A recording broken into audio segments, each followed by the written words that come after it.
I'm Xavier Leopold, and welcome to Xavier's Art Club.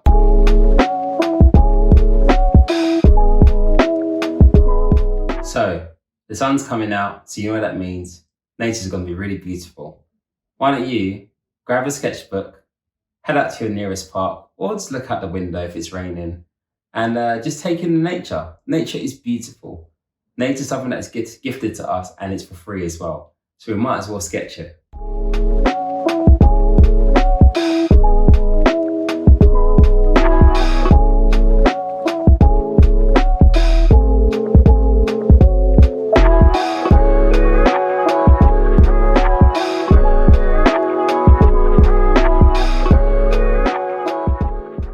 So, how did you find it?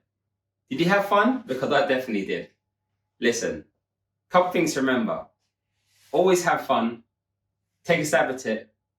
Don't be shy. Be creative.